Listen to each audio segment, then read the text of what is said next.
Okay, so I'm just going to do a little test here. So I've already weighed these oysters. So just for example, 48 grams, 48 grams, 48 grams, 48, 48 again, 44. So this goes up in 2 gram increments. But this to me is a red grade oyster, and they're up to 50 grams, or up to 49 grams. These scales go up in 2s, my other ones have just run out of batteries, but the other scales go up in singles. The next grade up are 50 to 60 gram, 56, 54, 54, 54, 54. So they're orange. These are yellows. So these are 60 to 74 gram, 72, 70, 68, 74, 70, 70. So those are what I call yellows. All of those 3 grades I wouldn't sell. They're too small for market, and they're definitely less than 3 years old in my estimation.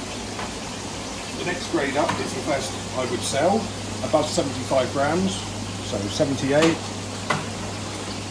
90, 82, 84, 86, 86, 86. So that would be the first grade that I would sell. Now, in 1924, so 99 years ago, the authorities increased the minimum landing size from 2.5 inch to 2 5/8, which in metric is about a 3 mil increase of the diameter of the ring. So I'm just going to go through those oysters and see which one would pass through the ring. So that passes, that one passes, that one passes, that one passes, that one passes, that one passes. So all of the reds would have fallen through the ring. Oranges, that one, that one, that one, that one, that one, and that one. But all of the oranges also go through. Yellows, that one goes through, that one goes through, that one doesn't. I mean, I could make it go through or I could make it stop, so that's kind of an anomaly. That one doesn't, that one doesn't, and that one doesn't. So 4 out of the 6 yellows I could have kept in 1924. Next grade up, that one doesn't, that one doesn't, that one doesn't, that one doesn't, that one doesn't, and that one does. So of the, in 1924, of the ring size, I would have been able to keep 9 of those 24 oysters. When IFCA came along in 2016, we could no longer have an imperial measurement, we had to have a metric measurement. 2 inches and 5/8 is about 66.7 millimetres, so 0.3 of a millimetre difference. We had to go metric, so we had to accept a 67 millimetre ring. The difference is, I mean, like, virtually identical. I mean, it's 0.3 of a millimetre difference. So, all of those, if the 67 mil had retained the "it must not pass through," I would have still been able to keep 9 out of the 24 oysters. When IFCA came along in 2016, they recognised that some bad practices had been going on for a couple of decades, and in order to bring the practices and the regulations in line, they decided to change the regulation rather than the bad practices. And when they changed the regulation to match the bad practices, they added the words, "it must not pass through a circular gauge when laid flat across the aperture." So, go back to the reds. I can now keep that one.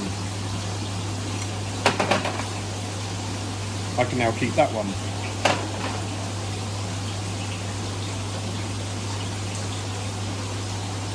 I can now keep that one. Thanks to that little bit of growth, I can now keep that one. I can keep that one. And I can keep that one. In the oranges, I can keep that one. I can keep that one. That one. That one. That one. And that one, so I can keep all those red and orange. Which makes me think I can probably keep all these yellows.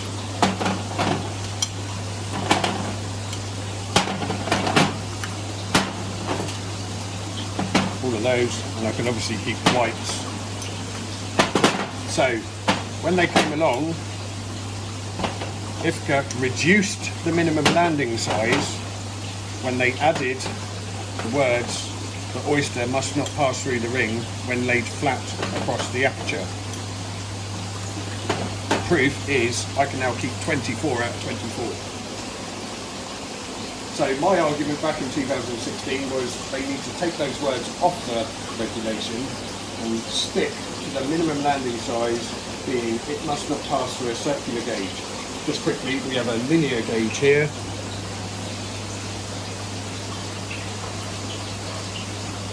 Linear gauge is to measure the longest lengths of something. Typically this is for a mussel, so I can keep that mussel because it is longer than that linear gauge.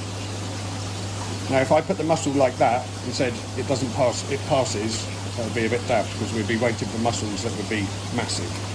So a linear gauge is to measure the longest length of something. A circular gauge is to measure the shortest width of something. Why they've added the words "when laid flat," I don't know, but now we are measuring the longest length of all of these oysters rather than the shortest width.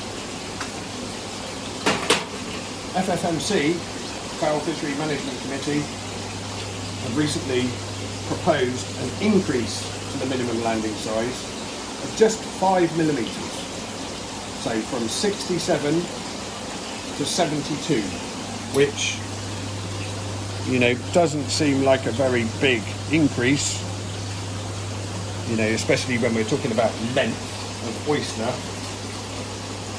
It'd make a good difference if we were talking about the width, but not much about the length. So I'm going to go back to this. Now, these were all, I could have kept all of these with our new minimum landing size, which according to IFCA has to be a voluntary measure. I now wouldn't be able to keep that.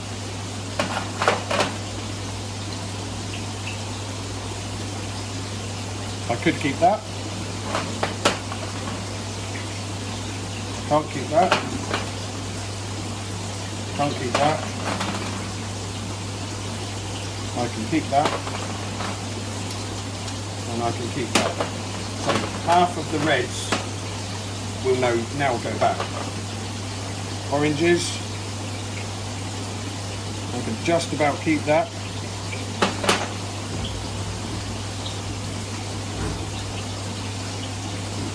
Not that.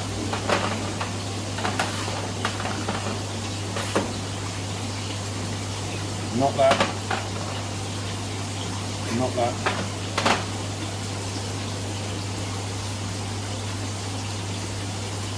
I can keep that. Not that. So out of the Reds we had 3 out of 6 that we can keep. Out of the oranges we've got 2 out of 6 we can keep. Out of the yellows, keep that, keep that, keep that, keep that, keep that, and we can keep that. So all of the yellows, and then I suspect all of the whites as well.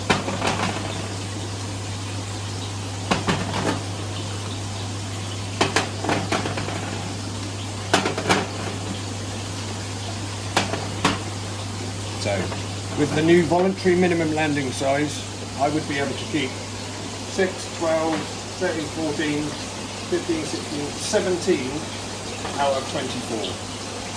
With the minimum landing size being 72mm at its longest length, still sticking with the when laid flat. If that minimum landing size was from 67 to 72 without passing the ring,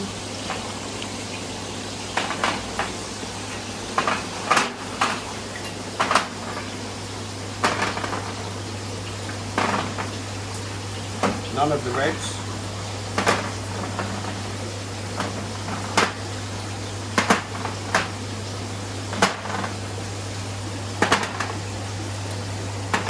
none of the orange,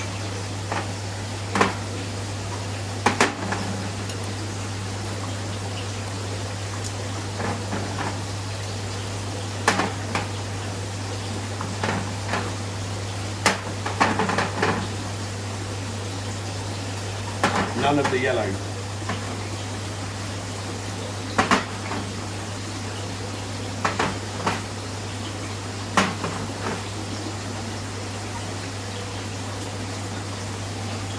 Probably keep that one. So that's the difference. I'd have been able to keep 1 of the 24 if we were talking about width.